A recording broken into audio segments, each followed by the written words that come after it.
Console, online. HPG connection, online. Educational module, online. All systems, nominal. Hello, class, and welcome to On the Origin of Battlemechs Podcast, episode 56. I am your host, Brent Stewart McKee. My co-hosts today are... I'm Joshua. And I'm Chandler. And today we are talking about the Phoenix Hawk, and we are splitting this guy into two parts because there are so many Phoenix Hawks to talk about, especially with the new recognition guide that came out recently. So this will be a part A of two parts. So the Phoenix Hawk is an iconic mech for many reasons. For a very long time, it was the goalposts that all medium scout mechs were measured against. It was a mainstay of the SLDF, and as such, every house and periphery has access to some version of this machine. It is often the heavy part of a scout lance, and when we look at the inner workings of the machine, we can clearly see the influence of the Stinger and Wasp, as the Phoenix Hawk very much is a scaled-up version of these machines. The speed of this machine is one of its strengths, and its few weaknesses are shared by many machines, that of armor and heat. The Phoenix Hawk is also a unseen mech, and then received a Project Phoenix redesign, and then a Kickstarter redesign, giving the machine three distinct generational looks. Yeah, the main problem with it and all of its looks is its weapons are in its hands, which in most video games means they have terrible fields of fire. Mm-hmm. It also means you can't punch them and shoot. Sad. 'Tis true. Can't throw them hands. The Phoenix Hawk has the design quirks of being a command mech, improved communications, jettison-capable weapon, the large laser, and it is also ubiquitous. It is a little common. Just a touch. Just a scooch. Just a smidge. Mm-hmm. The first Phoenix Hawk we have on our list today is the PXH-1, and the... Sorry, go ahead. I was going to say, I like it. We're starting at 1. Yes. We can just go up in order, right? Please? Yeah, pretty close. Kind of. This is the root of the machine, and from here we have branches, but they have pretty distinct directions they go. Is that fair? Yeah. So this guy weighs in at 45 tons, just like all of its brothers, and this particular model has the movement profile of 696. It has a large laser in the right arm, a machine gun in the right arm, and a medium laser in the right arm. And then it has a machine gun and a medium laser in the left arm. It has 10 heat sinks. It's got a ton of ammo for the machine gun in the center torso. Yeah, it's a pretty basic introduction mech, and of course this is the first model, so this is the one that would be of the era that has the art directly taken from Robotech. Hey, hey, Josh, you got some machine guns for griefing infantry. Yes. You know, other than the fact that its pilots like how easy it is to handle, I think this is a halfway decent mech for multi-role infantry supporting, infantry killing, scouting. As long as it doesn't run into something heavier, it should do all right. Mm-hmm. And I mean, the 6 jump is quite nice. Yeah, 696 for a 45-tonner is basically average or standard. Until you start getting into XL engines and clan tech. Mm-hmm. So the one was seen in 2568, and it has a battle value of 1041 and a point value of 26. We then come to the 1D in 2586, and it has the same movement profile. It has a large laser and a medium laser in the right arm, and then a medium laser in the left arm, but to help with that heat, it adds 2 additional standard heat sinks. So not too bad, a little worse off against infantry, but handles that heat a little better, which is nice. Yeah. And I mean, for classic Battletech, infantry is such a non-used unit, it's a non-issue, that this makes more sense in terms of optimizing for gameplay. Mm-hmm. Yeah, the 1D is pretty much just a side grade. It's like, okay, now what if we made it not as good at shooting infantry? It made it better at not burning. And then that's what the 1D is. What if we get it to focus on tanks and mechs instead? Yeah, this one definitely has a better, maybe not better, but it's slightly not as melty if you're using it as an anti-scout. Like, this thing can keep up with lighter mechs and also has a bit more heat sink to be able to keep the fire going downrange. Yeah, it'll still heat up pretty bad, but in Alpha Strike terms, I think this Phoenix 1D or Phoenix Hawk 1D kind of is a good baseline for a lighter end introductory tech medium. 2 damage, short and medium, 4 armor, 4 structure, 12 inches jump movement. good baseline to kind of measure your other lighter end mediums around.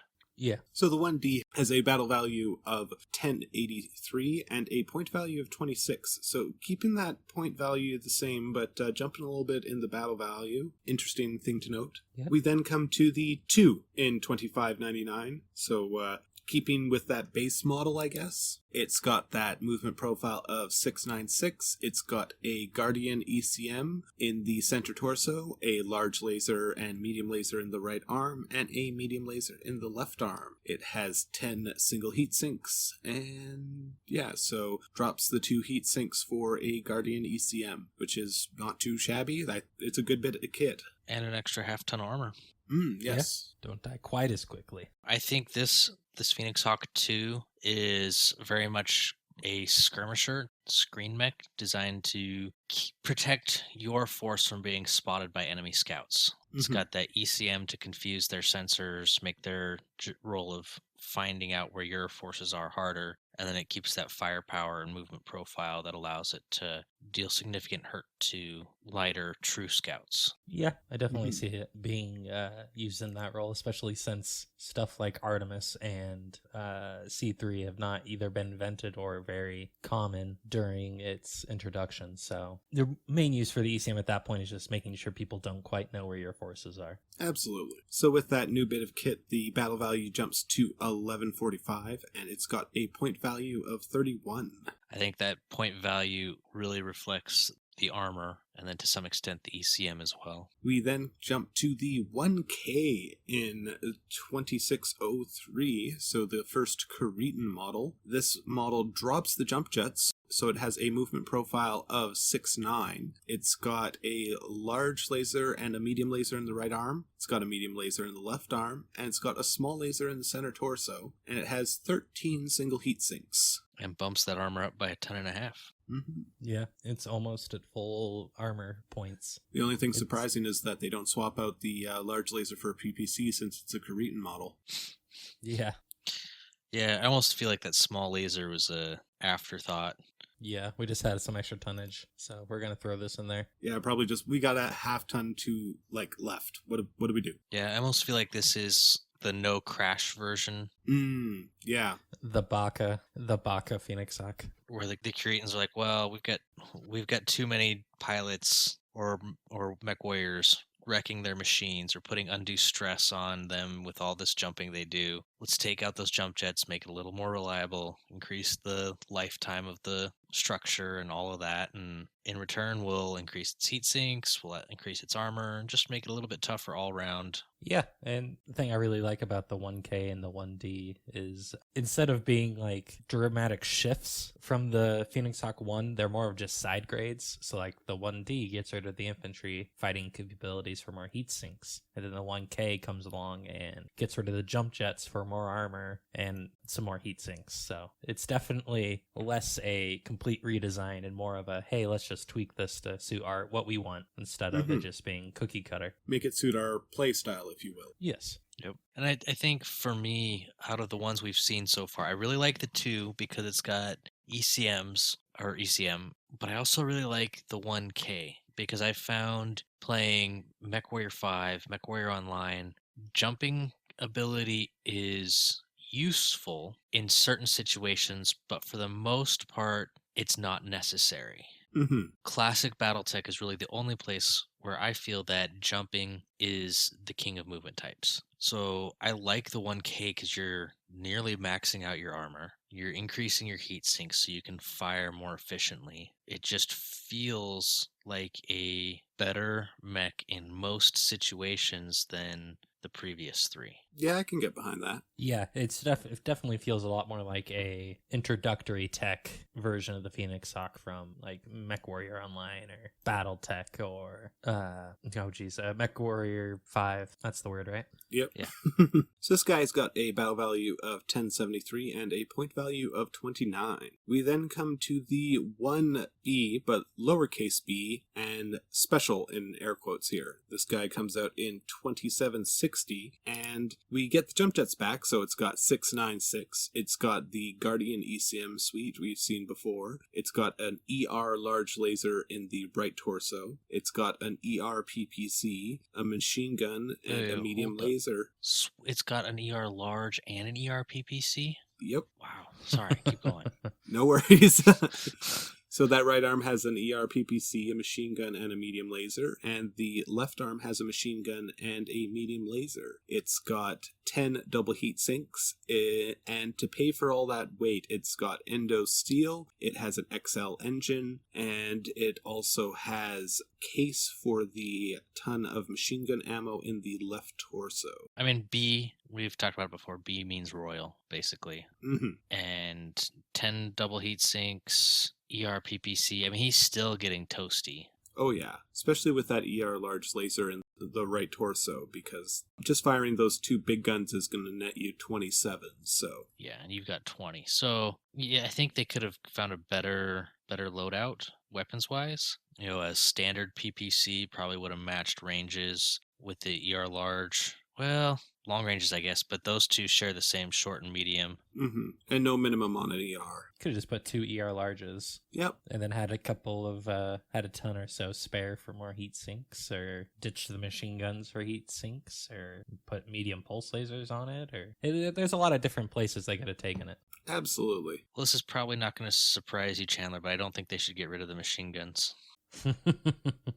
Because this guy really gets back to doing everything the 1 and the 2 do. He's got the machine guns of the 1, he's got the ECM of the 2. Okay, what if I trade you the machine guns for flamers? Because those don't explode. I mean, flamers are terrifying anti-infantry weapons, and they'd be great. My main problem with doing flamers over machine guns is I tend to ignore Battletech ranges for machine guns, as I do with a lot of their weapons, because a 90-meter range machine gun is just dumb. So in my headcanon and the way I look at the universe, your machine gun is going to go significantly farther and be able to deal with infantry at realistic ranges, whereas the flamer is always going to be a fairly short-range weapon. So that's fair. But with all these special upgrades and bells and whistles... also fair. But I mean, it does have case to help with that explosion. That's true. And really should, I mean, even though that case only really helps you in terms of campaigns. And salvage. Yeah, salvage and pilot survivability. Doesn't actually keep the mech in the battle. Mm-hmm. Yeah, should machine gun ammo really cook off the way it does to such a devastating effect? It shouldn't. CGL, get on it. Yeah. Well, this guy's got a battle value of 1512 and a point value of 28. We then come to the 1 lowercase c special again. This guy came out in 2784. And this guy has the movement profile of 696. It keeps that Guardian ECM. It's got a large laser in the right torso. But in the right arm, it's got the machine gun, the medium laser, and a snub nose PPC. And then the machine gun and the medium laser in the left arm. And then everything else is exactly where you would expect it to be. It's got 10 double heat sinks, so just swapping out an ER PPC for a snub-nose PPC, which is neat. Move in the right direction. Yeah. Probably won't come as a surprise that this is one of 2 Phoenix Hawks I have bookmarked. And I think the C is very interesting historically as well, because the B, the Royal, was obviously a Royal Star League or Star League Royal variant, came out right around the time of the Amaris coup, and then the C, which comes out 5 years later, comes out just in time for the Exodus, which is how you get the snub-nose PPC 300 years before it's introduced to the Inner Sphere. Because the snub-nose PPC is actually the first step from the traditional Inner Sphere PPC to the clan ER PPC, as weird as that sounds. Yeah, it's a little messy, we'll say. But after the clans return, and during the Jihad, you see the 1C become not just a clan mech, but anybody associated with the Word of Blake, so the Free Worlds League. And then post-Jihad, it basically hits the Free Worlds League, Mercenary, and Capellan markets, and stays available to those 3 groups until the Dark Ages. So this thing is, and it's one reason I have it bookmarked, is actually completely legal to run in the Dark Ages as a mercenary or Capellan or Free Worlds League. Free Worlds That's League. good to know. So this guy's got a battle value of 1443 and a point value of 31. And then we come to the Phoenix Hawk 1-EC, seen in 2819. This guy was a short-lived clan Goliath Scorpion mech. The double heatsink struggled with the load of the mech, but the lack of case also was a big problem for its anti-missile system, because that's credited as why a lot of them aren't around anymore. It's got a movement profile of 696. It's got an ER medium laser in the left arm, and it's got a P, which I'm assuming is for prototype. It's got an improved large laser and an ER medium laser with the P again in the right arm, and then an anti-missile system in the center torso. It's got 10 double heat sinks, has a regular skeleton, and a regular engine. Yeah, the EC, I mean, it's made by the Scorpion Boys, which is always nice to see, but it's... When I first saw the Golden Age TRO, I was kind of weirded out by all the like clan prototype equipment, but the more I think about it, the more I like it, just because with the way the clans are organized, it makes a lot of sense that they'd be putting a lot of cutting edge equipment on mechs just to be able to do stuff with them. Be like, yes, we have this edge. We can now, trial of possession that planet or, that asteroid base. Whereas if they didn't use that equipment, maybe they wouldn't feel so comfortable, throwing something into the grinder as quickly. But at the end of the day, it's nice just to see the logical step forwards that technology has made. And I mean, this is kind of a very niche model. You're not going to see it a whole lot, so it's kind of more of a fluff fill-in my opinion, but it's a super fulfilling one to see. Yeah, this also brings up that same issue we were having with the machine gun ammo. Like, this has 12 shots of AMS ammo. How many bullets is that? Should that really take out the whole mech? Yeah. It's not so much how many bullets are there, because if it's anything like a Sea-Wiz, that's 12 shots is going to be a lot of 20 millimeter in order to be able to hit incoming missiles. Yeah. Just throwing up a bunch of flak. They're so small. Well, I mean, it's not even really flak. You're trying to get a direct hit with your round. Okay. But the cartridge is so small. It just, I don't think, and they don't have a warhead in them. So it just kind of seems a little silly to me. Yeah, but I do like seeing an anti-missile system in general. Yes. I really like the fact there's an AMS on it. So this guy's got a battle value of 1206 and a point value of 25. We then come to the Phoenix Hawk C. We see the first model that basically is adopted by each of the clans. It's got the movement profile of 696. It's got a medium pulse laser in both the left and right arm. It's got an Ultra AC-2 in the left and right torso, and then it has a machine gun in the center torso and head. It's got the XL engine. It's got 10 double heat sinks. It has a ton of AC ammo in both the left and right torso, and 1 ton of machine gun ammo in the left torso. Sadly, no case for any of them. No, they have case. It's full clan tech, so everything has case. Right, because it's listed at the top, right, because it doesn't take up a slot. Yeah, and then is that a half ton of machine gun ammo or a full ton? I don't remember whether it's 100 shots or 200 shots for a full ton. Shots for a full ton. Yeah, so that would be a half ton. Yeah, that definitely feels a lot more Mech Warrior Online-y. Moving all the guns to the center, except for your lasers, just because that's where they're supposed to be, kind of idea. Also, it's got endo steel. I don't believe I mentioned that. I mean, the 27 range on the Ultra AC-2 is nice, don't get me wrong, but it's a lot. I mean, definitely feels like a bracket firer. Yeah. The problem with the AC-2s is that they do such little damage, but you can also do it over such a long range. The Phoenix Hawk C feels like a light mech killer. It's designed to find scout mechs and make their days and make sure they can't run away because they can't outrange the AC-2s. They will always be within reach. That's a fair point. And most light mechs don't have the armor to take that kind of hit on a long time. Most mechs can take that hit once or twice, but yeah. Yeah. Yeah. I mean, you got 2 of them. And with the jump 6, you can probably get onto some high terrain and keep that line of sight for a good long time. And then you also got the pulse lasers for when you need to get nice and close. Mm-hmm. The art for this guy is amazing. Yeah, the art for this is very nice. This is the Kickstarter redesign, which looks absolutely gorgeous. It's doing like a pivot turn. It's planting 1 foot out there, torso twisting, ready to start turning in towards the target. Mm-hmm. It's interesting too, looking at the faction availability on MUL, to see how it starts out with just a few of the clans, then it's adopted by quite a decent selection of the clans, especially the invasion or some of the invasion clans. And then during the Jihad, it just goes down to Clan Novacat. And then in the Dark Ages, the Draconis Combine also starts using it. Mhm. So Yeah. by the new stuff, by the Il Clan era, with Clan Novacat destroyed,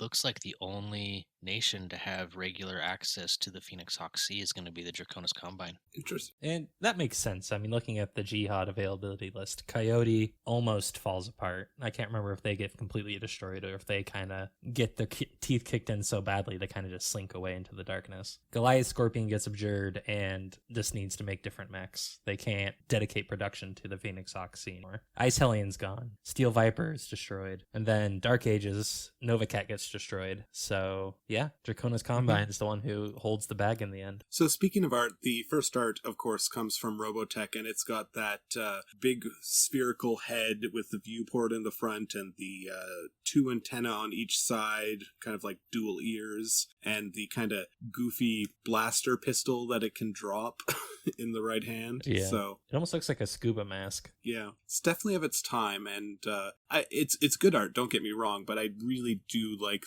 not only the Project Phoenix, but the redesign art, and I particularly like what they've done with the backpack rigging or armatures, because the original art has just these giant sort of pylons, which are its jump jets and probably heat sinks as well, and of course the redesign has kept them but made them much more integrated into the back, kind of put them at a 30-degree angle and opened them up, and I think they look great. Yeah, they almost look like they're either intakes for some sort of engine system, which would make sense if it's the jump packs. Mm-hmm. Almost look like if you rip the jet intakes off of an F-15 or a MiG-29 and slap them on the back.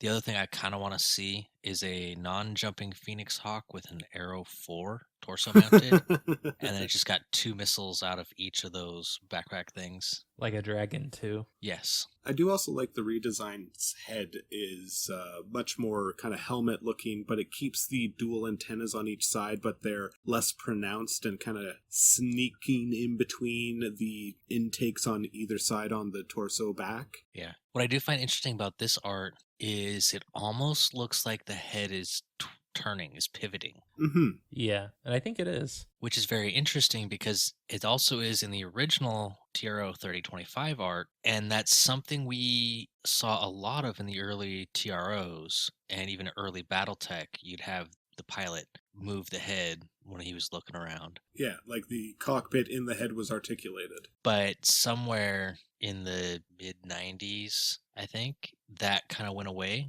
And most of the art since then has had the more video game style where the head is fixed. Integrated, yeah. Which makes more sense. Yeah. So it's really interesting to me to see that kind of articulating head come back in the new art. That being said, there is like almost no neck to speak of. It looks almost seamless, so I could completely understand people thinking that it is integrated. But from my perspective of what it looks like on the art, I think it's moving. Looking at it again, I don't think it's turning, but at the same time, if it can turn, I doubt it's very much. Just because at a certain point, you're not going to get any more visual gain from turning the head. It's like a 10-degree window. Yeah, I was going to say it's probably got like maybe a 15-degree on either side. So, that being said, if it's not turning out, the chin does stick out quite a bit. Yeah. And I think I really would like to see some more of the articulation come back into Battletech, see them do combat rolls and stuff, because really bipedal tanks that are incredibly fixed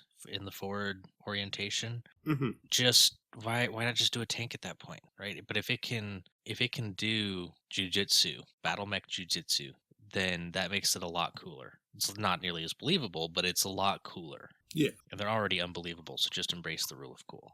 exactly. Yeah, and I think some of them can, some of them can't. It really depends on the mech. And the author.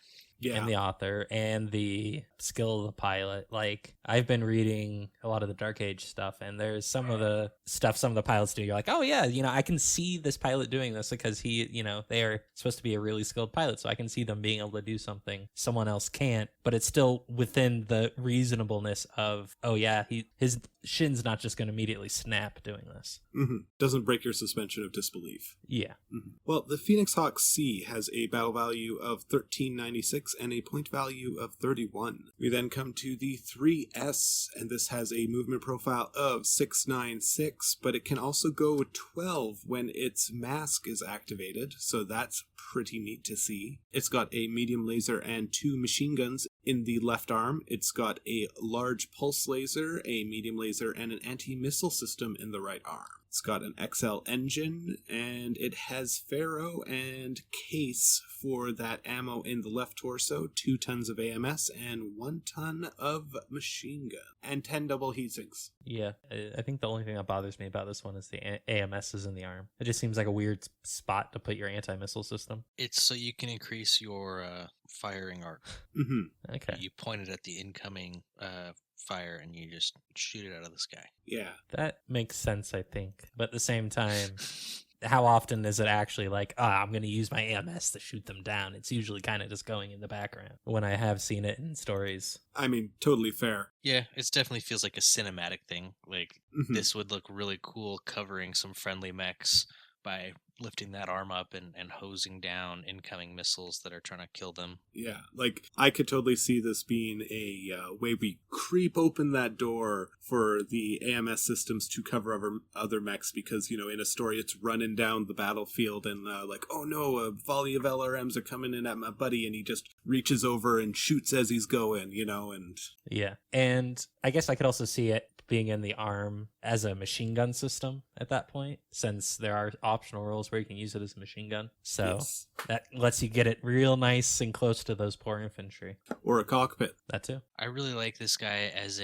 again, skirmisher. He's good for hunting scouts. That large pulse laser really helps him there. That mask lets him occasionally run as fast as your standard 120 kilometer an hour light mechs. Your locusts, your fleas. Yep, spiders. So yeah, this guy really feels oriented towards hunting down enemy scouts. And then he's got machine guns in case those scouts duck into a group of friendly infantry laying an ambush. He's got a way to fight clear of those man-portable SRMs. Yeah, no, I definitely like this guy. I think it is a good scout hunter-killer mech. Yeah. Yes, which the Steiners always need. 8 tons of Pharaoh give him better armor protection than most Phoenix Hawks. Or most that we've seen so far. Indeed. Indubitably. So this guy was seen in 3042, and it's got a battle value of 1237 and a point value of 37. We then come to the 3M, seen in 3045, and this guy has the 696 movement profile. It's got a ER large laser, a medium pulse laser, and a machine gun in the left arm, and then it has an ER large laser, a medium pulse laser, and an anti-missile system in the right arm. Which kind of gives credence to Chandler's point about the AMS being a machine gun system for these guys. Because this guy basically has a mirrored weapon system with a machine gun and AMS being the only change from left to right. Yeah, there's a little change on the inside, though. It switches out the ferro for endo steel, and so it has a little less armor, which is not great, but still a pretty sweet system, I think. Still has that XL engine, so... A little more fragile. Yeah. Someone mentioned earlier they would have liked to see 2 ER large lasers instead of an ER large and an ER PPC. Well, here you go. Yeah, Star League Defense Force, eat your heart out. Yep. Well, Free Worlds League did it better. Again, feels very skirmisher to me. Yeah. Not so much a scout killer, but this guy is your mech version of a scout sniper. out on the edges of the formation, popping stuff with his twin ER large lasers, and then keeping those medium pulse and machine guns for in close if he has to fight his way out of a bad spot. Sounds about right. Yeah, much more a sniper compared to the 3S. Yeah, well, I mean, it also doubles that range because the large pulse laser has a range of 10 at long, and the ER large lasers have 19, so definitely a little bit easier to reach out. I almost feel like this guy's some sort of spec ops. This is the safe Phoenix Hawk. Well, I mean, the art doesn't hurt that interpretation, because... We're going to search and find everything in with force. So this guy's got a battle value of 1307 and a point value of 27. We then come to the 3D, so been quite a while since Davian had a model, seen in 3048. This guy's got the movement profile of 696. It's got 12 double heat sinks. It's got the ER large laser and medium pulse laser in the left arm. It's got an ER large laser and a medium pulse laser and an anti-missile system in the right arm. And then it keeps the endo steel and XL fusion engine for saving all that weight. Yeah, it's basically the same as the Merrick one, except this one is three-dimensional. It's nice to see Davian get a Phoenix Hawk that you can actually use instead of the 1D, like just straight line version. Yeah, and the extra 2 double heat sinks are a real nice thing to see. Yeah, especially since with the 2 ER larges, you're getting a lot of heat. Yeah, I'm not even mad they dropped the machine gun and its ammo on this one to add those 2 heat sinks.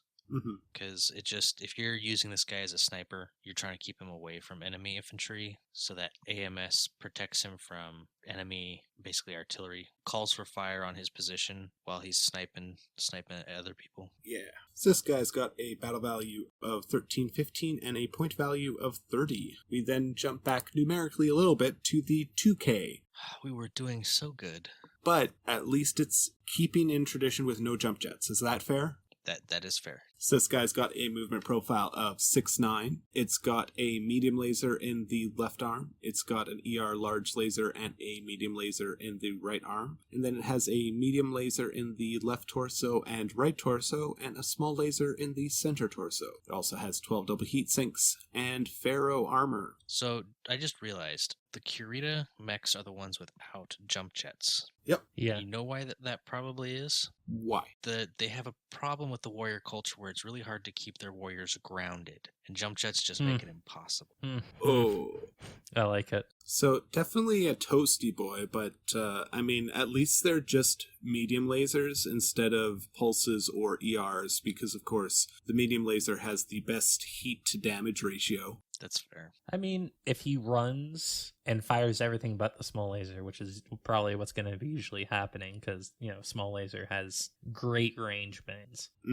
You only generate running heat, so you can easily manage that. Yeah, just every third turn you drop a medium laser. Yeah, or if you really need to crash your heat, just drop 2. I guess, no, it would be 2 out of 5 to keep it neutral, running that wave. Modulate as you need. Whoever pilots it, just get your number math done before you go into combat. Yeah. Or get TSM. Modify it to have TSM. Yeah, which... This one actually wouldn't be terrible to have TSM for. Yeah, and then it also has the slots for it, so it's not like it doesn't have the room. They just didn't put it on it, which perfectly acceptable. I thought TSM didn't take up any slots because it replaces the standard muscles. No, it takes up slots. It doesn't take up tonnage, though. Ah, that's what it is, right. Well, this guy was seen in 3050, and it's got a battle value of 1271 and a point value of 34, so definitely interesting to see that difference in between the two systems. We then come to the 3K seen in the same year. This guy, of course, is the next Creatine model, and it's got a ER large laser and a medium pulse laser in both the left arm and the right arm. But it adds jump jets, so it's got 696 for movement, it's got 12 double heat sinks, and to pay for all that weight, it's got an XL engine and ferro. And this is the version where the Creatine Phoenix Hawks really take off. Hey-o. You're just lighting it up today. Yeah. The Creatines make it easy. They make it too easy. I kind of like this guy. Decent damage profile for a medium mech. 5 armor's not bad for Alpha Strike. Yeah, he's all right. Yeah, I like him too. It's nice to see the jump jets again, but again, breaking that convention of the Cretans not having the jump jets is a little frustrating because it kept it so clean before, right? Yes. It's a solid Phoenix Hawk. Oh, absolutely. If you want to no frills, nothing fancy, just take a 3K and you'll be all right.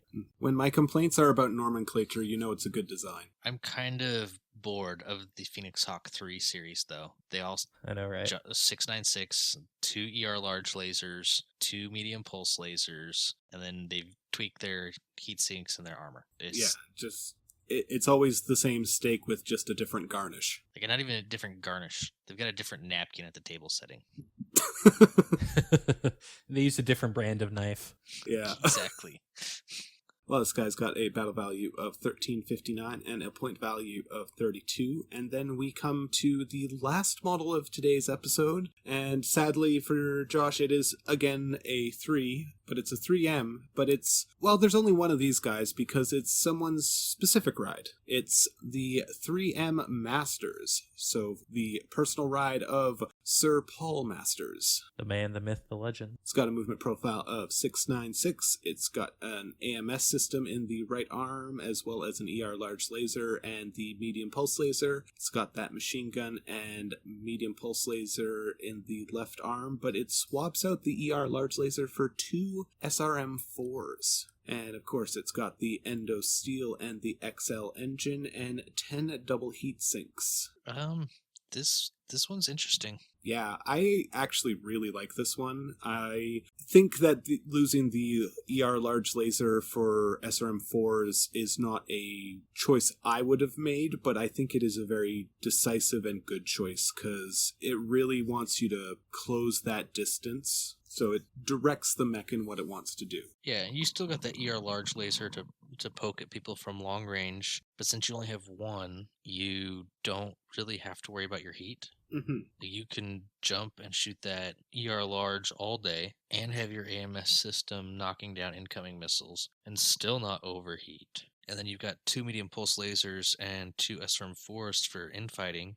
The only problem I have with the SRM-4s is you only have 1 ton of ammo, so you don't really have any ammunition flexibility. Yeah. Well, the solution to that is get rid of the machine gun.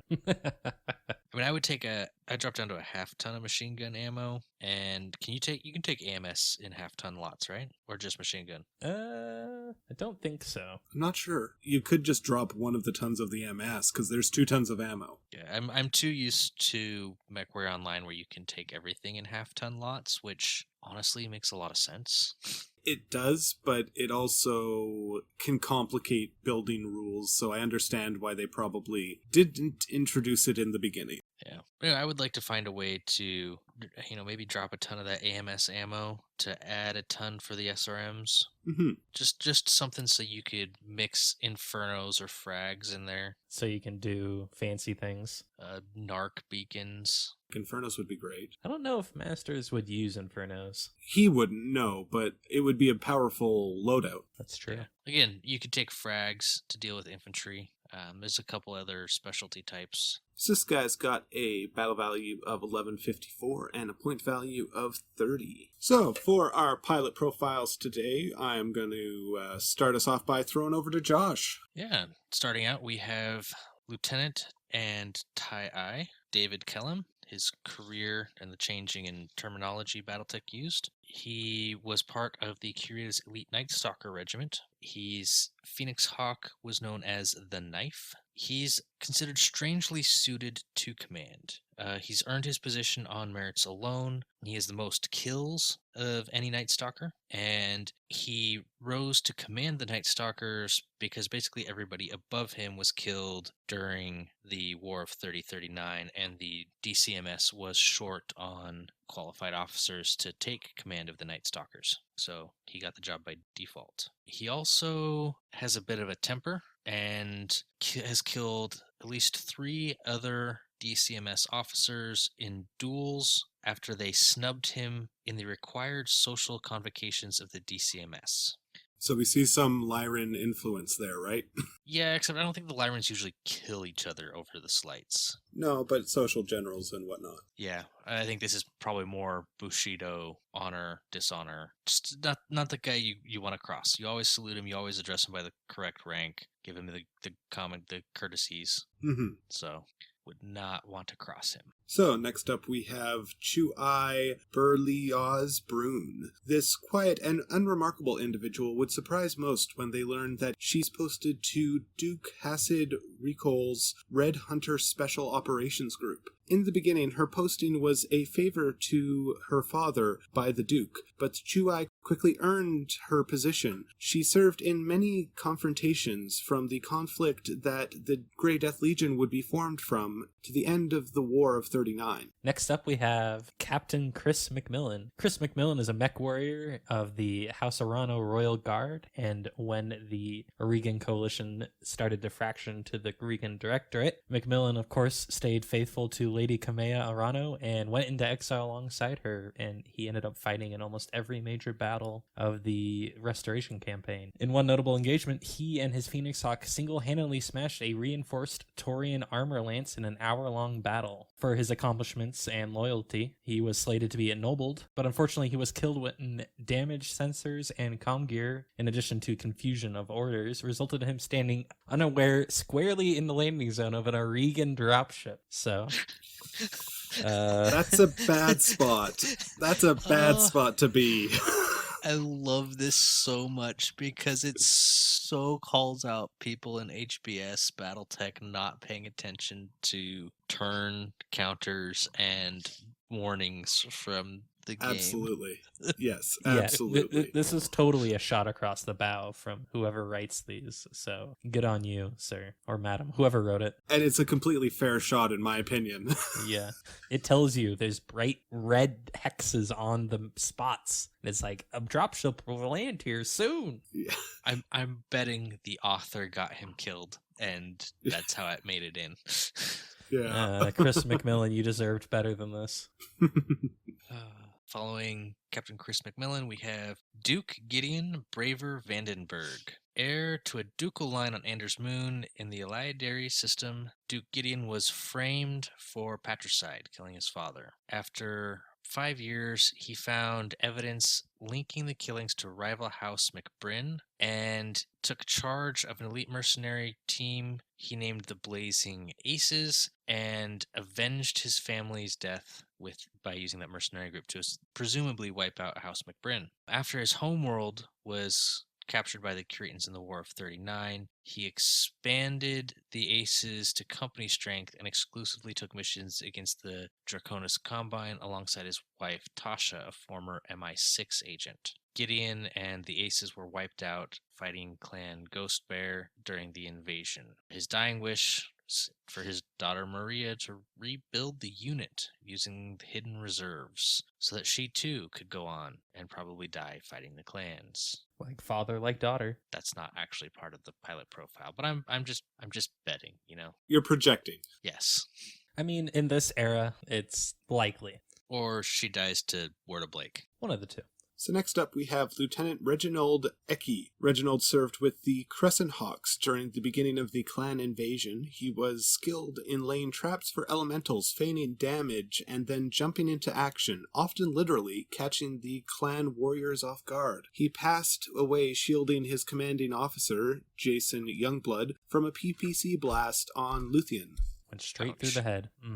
Yep. It's not a good way to go. I mean, I guess it's not the worst way to go. Man-made lightning to the face. Yeah, better than burning to death. I mean, it was probably quick. Captain Tracy Maxwell Kent is next. She was born to an extremely traditional noble family. She wanted to have a career in the military. Her father did not want her to, so when she joined the AFFS, he arranged for her to be expelled. Instead of bowing to her father's wishes, she fled the realm of the Davians and became a mercenary. First serving as a tech and then as an infantrywoman. She signed up with the Grey Death Legion and was known You see it in several of the books. She's a impulsive and hot-headed mech warrior who's always trying to prove that she should be a warrior and that her father was wrong. And her skills and drive led her to rapidly move up the ranks in the GDL. And then she lost her life on Glengarry in 3056 battling against Sky Separatists. A sad loss. Yes. This guy. Speaking of shots across the bow, I think the extremely traditional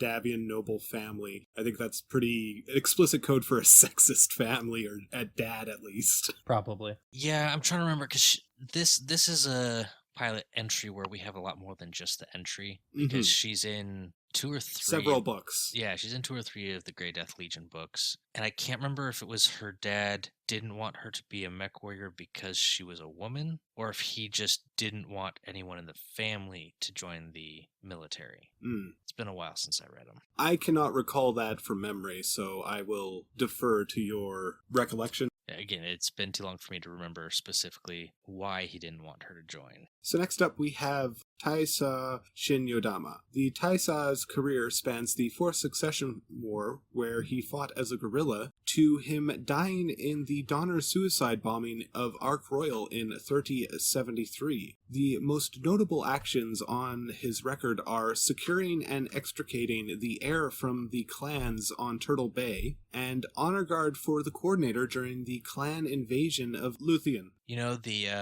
it's one of the reprints they did recently, and it has the art of a phoenix hawk with an elemental trying to blast at the cockpit. Do you remember that bit of artwork? Yes. I believe I do, yes. It is him. It is the Yodama. That is Taisa Shinyodama. Nice. Yeah, he was one of the first people to confront an elemental on foot and live to tell the tale, because the elemental destroys his cockpit canopy, sticks his arm in there, and is going to rip Yodama out with his battle claw. When Yodama ejects, rips the elemental's arm off. And like a good chunk of the armor as well, I believe. Yeah, I mean, it takes the entire arm, rips it and the armor right off the elemental's battle suit. And then Yodama lands, gets out, grabs this massive arm, and is going to start running away with it, because he's like, I need to get this to our scientists so they can figure out what the heck we're up against, because they still think the clans are aliens at this point. Yeah, well, he is fair in assuming that what just happened to him was not done by a human. And then, guess what shows up? An angry one-armed elemental looking for his missing arm. Yeah. And Shinyodama basically has to empty his entire, I think he's got a flechette pistol, into the open wound on the elemental's armor to put him down so he can flee with the elemental's arm. Another character where the little pilot profile cannot do him justice. I just love that story, because it's just like, I ejected. There's an arm in my lap. I'm going to run away with the arm. You cannot catch me. I have your arm. It tracked when I was reading it. Yeah. So next up we have Sir Paul Masters, and I'm going to throw over to Chandler for this guy. Oh, I was going to say you're not going to finish his story. Poor Shin Yodama. People have if people want to find out the rest of Shin Yodama's story, they need to go read the books. Okay, that is fair. There's a lot of books. Actually, is the Donner bombing in a book? I believe it's not in a book. It would be referenced from the source material that came out in the Jihad. Another one of those off-screen deaths. Yeah, sadly. Pour one out for our buddy Shin Yodama. All right, next up we have Sir Paul Masters, who is the son of the hero. I don't know whether to pronounce this in French or not. I'm going to say Jean Masters. If I'm wrong, I'm sorry. Paul was personally selected by Thomas Merrick to found the Knights of the Inner Sphere. I don't know how I forgot that. I was just reading the series.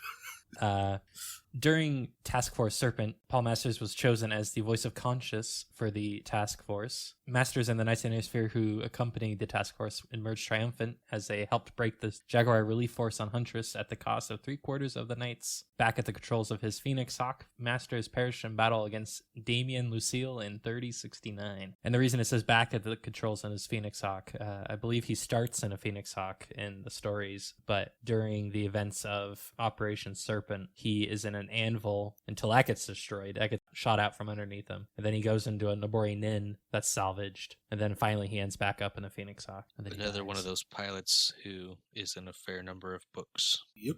And also one of those characters, the few in the Battletech universe that you're just like, yeah, this guy is objectively a good dude. He may not think everything through, but his heart's always in the right place. Yeah, he is an objectively a good character. Like, not good as a well-rounded or good character in a writing sense, but good as in he's a good person. Granted, he lets it get in the way of what he needs to do sometimes, but his heart's in the right place, and that's why he was chosen as the voice of conscience. Go Free Worlds League. Now, of course, with our pilot profiles done, we are going to move on over to talking about the novels of the Battletech universe, and we are going to pick up right where we left off with The Hour of the Wolf, and luckily Josh has caught up with us, isn't that right? Kind of. Yes. Well, I think you guys have both finished it. I am up to, spoiler alert, the Republic no longer exists. What? Forsooth. Oh, How no. could such a fate happen? Mm-hmm. Yeah, it was interesting reading through it. If anybody was on the Wolfnet radio podcast Discord, I was basically live tweeting out my hot takes as I was reading. Yeah, 'Twas a good time. he was. It was good. Yeah. I enjoyed every second of it. At this point, my big impressions, my overall thoughts, can basically be summed up in 3 points. Point 1, it was really hard to tell what scale we're dealing with here. Mm-hmm. A lot of the description, especially as the first arc got going, felt very broad, very World War II campaign descriptive, where they're just moving across vast swaths of the map, and we're just hearing about them in cluster or larger formations. While at the same time, we're getting single Republic of the Sphere regiments named and then thrown into the meat grinder. So it's hard to tell, are these like real militaries, real full-size militaries fighting their way across Earth? Or are we dealing with, traditional Battletech-sized units, regiment scale? So my first point is, for me, it was very difficult to kind of keep track of what scale we're dealing at. Are we dealing at multi-million man armies spreading out across the planet and actually taking and holding large swaths of territory? Or are we dealing with, a few thousand people kind of driving through the countryside and then occasionally shooting at each other and then driving through more countryside? Having a road trip. Yeah. So that was kind of disconcerting. I think the first one that I messaged out was like they only sent 4 squadrons of aerospace fighters against the entire clan invasion fleet when it arrived in orbit. Like, what the heck? Do they not have more fighters on Terra? 4 squadrons against over 400 dropships and their fighters and their warships and their fighters. Like, what are 4 squadrons supposed to do? It's like D-Day when 2 German BF-109s showed up over Normandy. Like, what are they supposed to do? But then later on, we have them talking about the Republic of the Sphere is either contesting or establishing temporary aerospace superiority in this sector or that sector. So again, it was just really difficult for me to tell, like, what is the scale here? Yeah, the air assets were a little hard to keep track of. That is an entirely fair criticism, I feel. So hopefully we get the source book soon and we see nice, large orders of battle, lots of Solama, lots of militia that really fill out what was going on besides kind of snapshots of key hero units. Mm-hmm. My second thought was clan. I'm not a fan of the clans. None of you probably realized this, but I am not a fan of the clans. Color me shocked. It is a surprise, and I don't know if I can ever look at you the same way now that I know this. And a lot of my dislike for the clans stems not just from their genetic supremacist, tyrannical caste system, but from their weird neo-barbarian warrior ethos. Because as a military man, as a Marine, we all have a military ethos and consider ourselves warriors. But we consider ourselves a higher class of warrior than, a Viking or some other barbarian warrior of the past because of the discipline that's instilled in us and the cohesion to function as a professional military force. Mm-hmm. And for me, the clans have never had that. They're a bunch of hot-headed might makes right. If I don't like your orders and I can beat you up, then I'm going to do what I want instead. And that has been a large portion of why I have never cared for the clans. That is an absolutely fair criticism. But Clan Wolf, in Hour of the Wolf, Alaric is molding them into a proper professional military. Oh, yeah. And a lot of that, I feel, is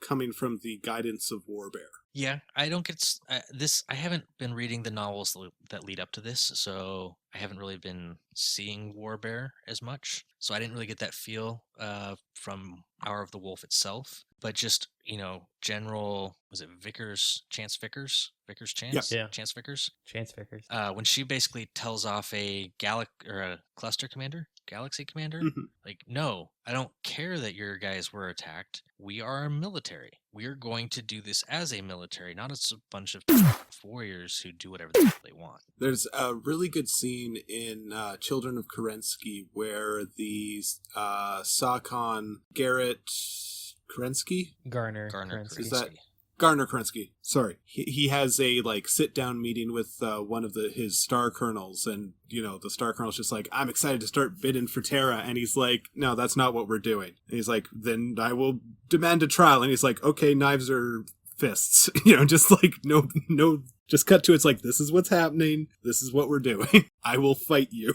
Yeah, so throughout the book, as I'm seeing more and more professionalism from the wolves, my esteem for them kept going up. That's one thing that Blaine always does when he writes clan books. I come in expecting to hate the clans because they're the clans, and they just have so much baggage. And then Blaine kind of tweaks them and improves them and makes me go, okay, these guys aren't all terrible. They can grow. And the idea that I'm watching them in Hour of the Wolf grow into what will become the core of a new professional military, not a bunch of warriors, but a professional military, a new Star League Defense Force, as terrible as that's going to be for the galaxy. Just seeing that level of professionalism start to creep in and move into the Wolves was really fun. So that was my second point, is their growing professionalism really helped me admire them, in a sense, I guess. Yeah. Well, I imagine it helps a little bit when they're juxtaposed with the Falcons, who are doing the exact opposite. Oh, yeah. Yeah. Like Neobarb is too kind of a phrase to apply to Malvina. She takes the title of Chinggis Khan. Like, what else are we supposed to think? No offense to people who like the Mongolian Empire, but they were not good people. They killed lots of people. She takes that title way too seriously. Lo and behold, what does she do? Kill lots of people. Yeah. I love how she takes that way too seriously, and every time Alaric or somebody else just refers to her as Khan, she loses her mind. It's hilarious. And just corrects them. It's like, okay, sure, I guess if you want to delegitimize yourself, sure. And Alaric's like, whatever, that's not a rank in clan society, but if you want to call yourself that, you go right ahead. Yeah, which is like great passive-aggressive shade.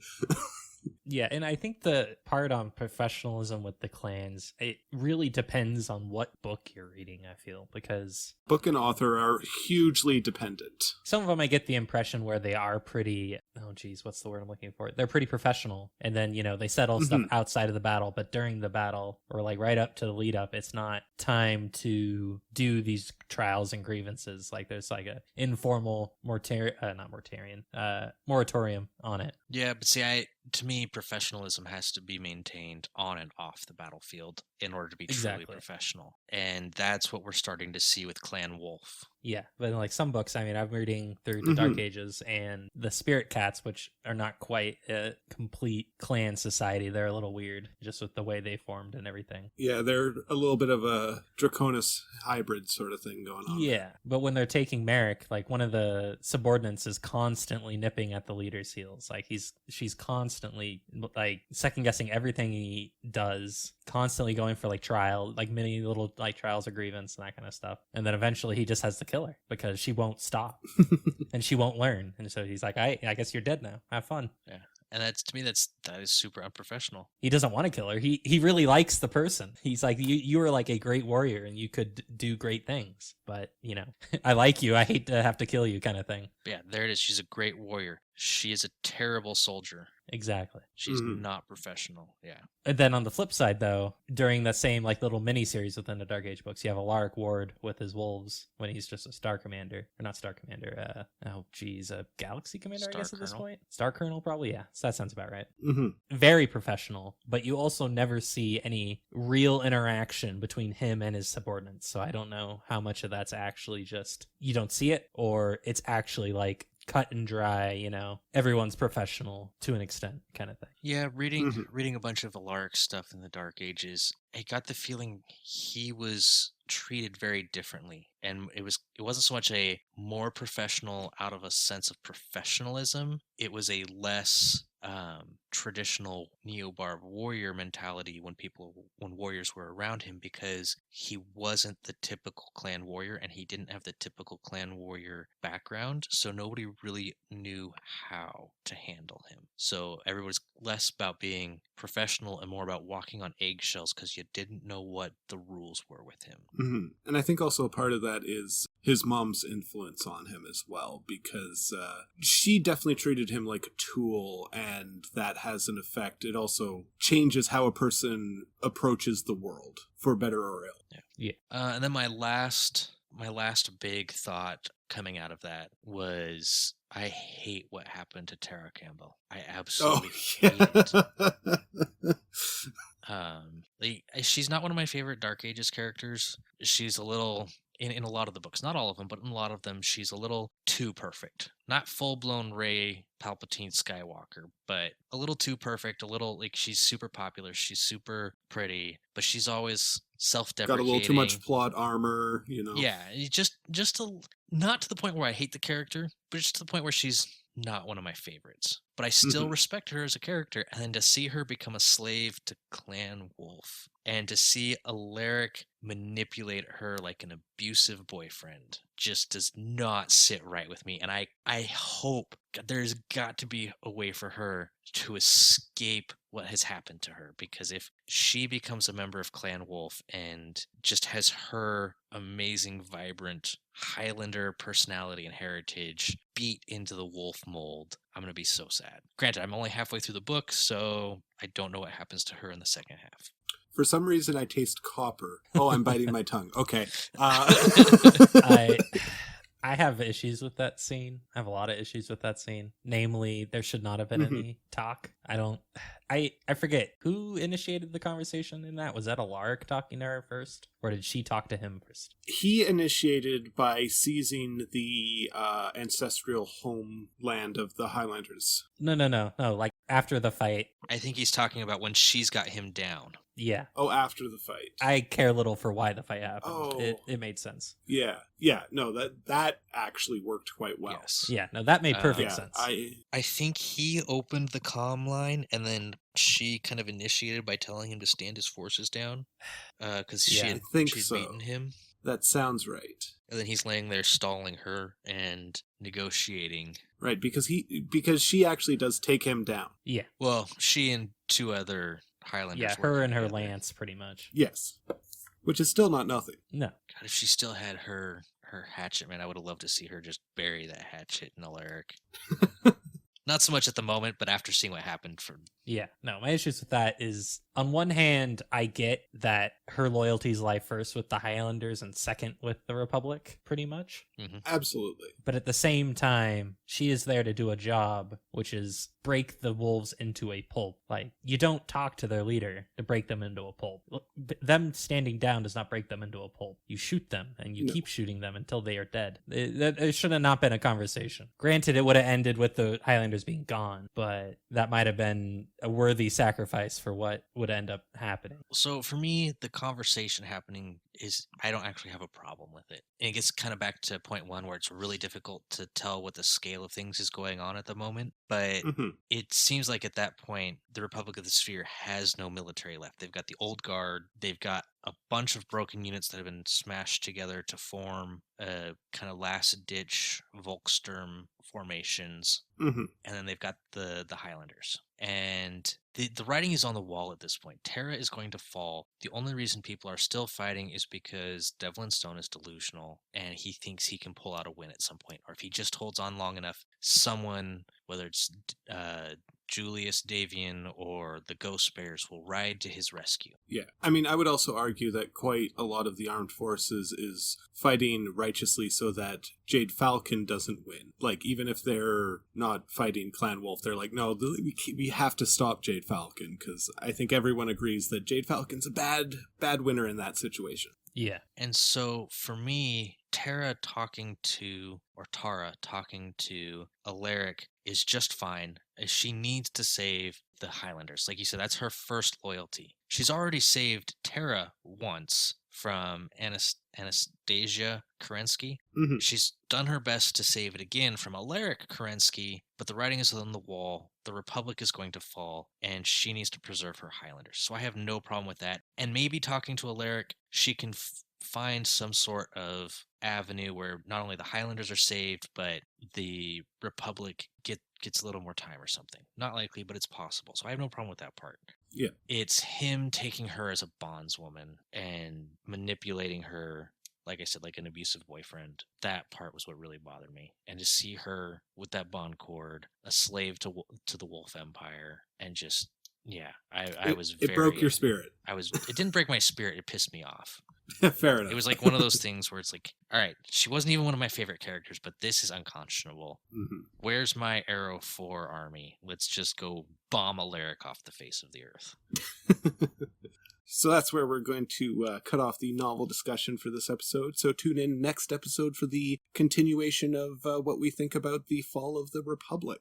We now move on to our data dive for the episode. And we are going to again look at the Terran Hegemony with Part 8, the short rule of Joseph Cameron. When last we spoke of the Terran Hegemony, Deborah Cameron had partially corrected the course of government and had pursued a mandate of peace. We now continue with Deborah retiring and passing the mantle of leadership to her eldest son, Joseph Cameron. Joseph Cameron served with the Marine Corps early in his life, but due to a training accident that scarred him and cost him his left eye, he was transferred to the Department of Foreign Affairs and acted as an ambassador to many realms in the inner sphere before his mother's retirement. Once the transition of power began, Joseph made it clear that he intended to continue his mother's mandate. As we spoke last time, this only created more dissent inside the military, and many of the organizations and cabals grew in number. This is where Henry Green enters the historical note. Henry Green was a bureaucratic officer, to be sure, but was in opposition to the direction the Terran Hegemony government was going, and so he joined the cabal for some time. After he became disenfranchised with the group's lack of action, he broke off and decided that he must act, and he would act alone if necessary. It is a mark of the Terran Hegemony's training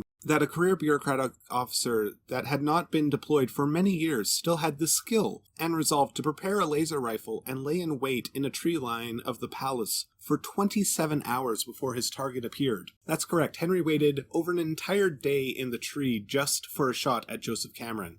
Henry's patience would be rewarded as the motor pool arrived early in the morning of the second day. When Joseph Cameron emerged from his limo, the first shot missed, but the second one struck true before the security detail could secure the Director General. Joseph Cameron would die 6 days later on September 26th in 2549 at the hospital despite all the Terran Hegemony's medical technology. Many of the cabal and organizations were dumbfounded that not only a member would take such an action by themselves, but also that they would be successful. Obviously, the groups went into even more hiding and underground in order to avoid the detection of the now rabid HCIB. Many have proposed that the HIBC was sympathetic to the Cabal's objectives. This has been shown to be incorrect, as the HCIB was not being affected by the aggressive peacemaking policy. In fact, their position was only increasing. The lapse was most likely due to overwork and being underfunded. And now with the Director General dead, the HCIB was given all the resources they needed to hunt down the cabals in the military. Many were purged,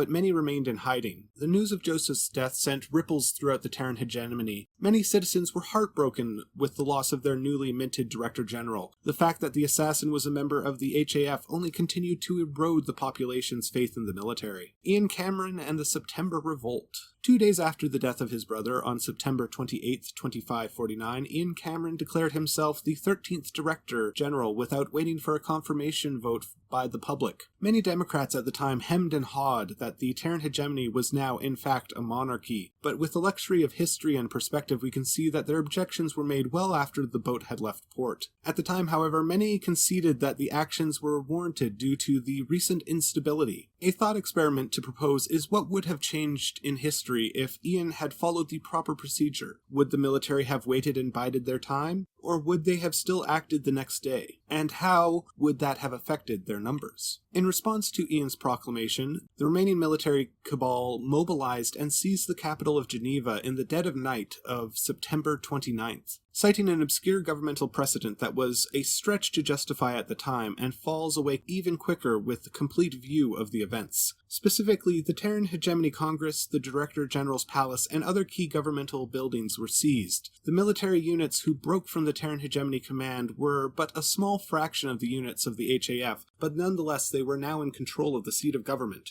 Ian was not present in Geneva during the events of September 29th, as he was safely secured in his personal estate in Mexico City. When Ian learned of the events in Geneva, he flew into action and ordered a regiment of his household guards to seal the insurrectionists in Geneva with little conflict. Why do I get the sense that you mispronounced rage? He flew into a rage. You think he flew into a rage? Yeah, probably. I mean, he was... That's what dictators do when you oppose them.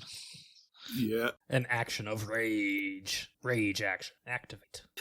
Go, gadget, rage. Ian then proclaimed that the military must take a personal oath of loyalty to the Cameron family and the Terran hegemony. I do find it interesting that A, the oath to the Camerons came before the oath to the Terran hegemony, and B, the complete lack of thought that those two oaths might ever come into conflict with each other. Yeah, there's historical precedent for it.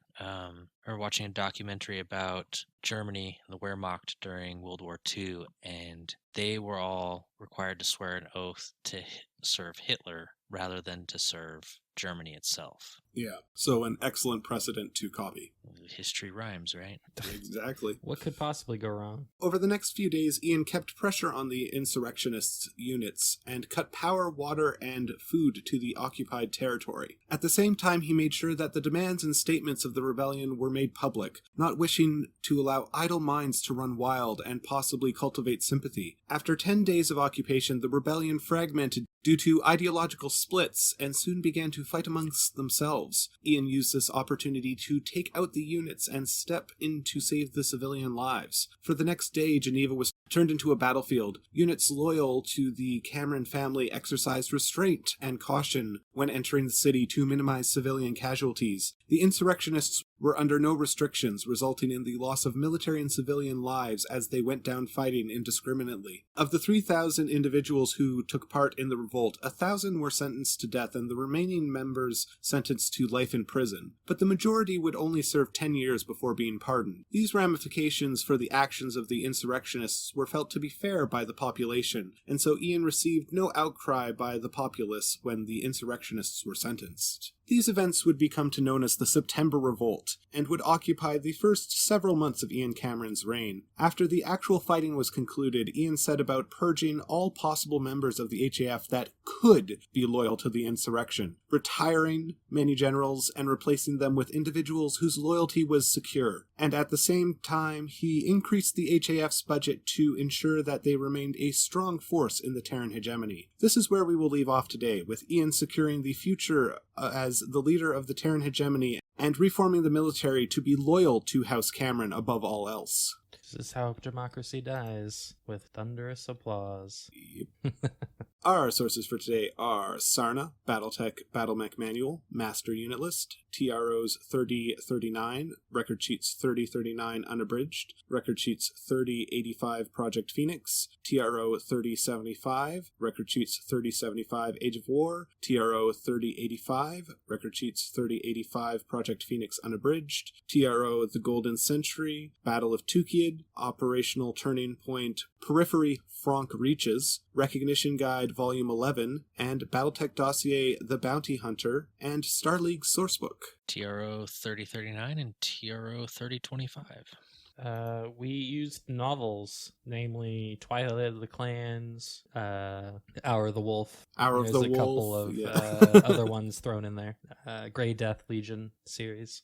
This podcast is made possible by our supporters on patreon.com/on the Origin of Battlemechs, link in the description. Our social media on Twitter is at Origin of Mechs. We also have a community Discord, the Armory of Ouroboros, link in the description. You can email us at ontheoriginofbattlemechs@gmail.com. If you enjoy the show, please leave a review on your platform of consumption, tell your friends about us, and share on your community platform of choice. Special thanks to my friend Laura for the intro and outro. Class dismissed. Everybody have a great day. Peace out, Mech Warriors. Stay safe out there. Module complete. System standby. Would you like to load the next module?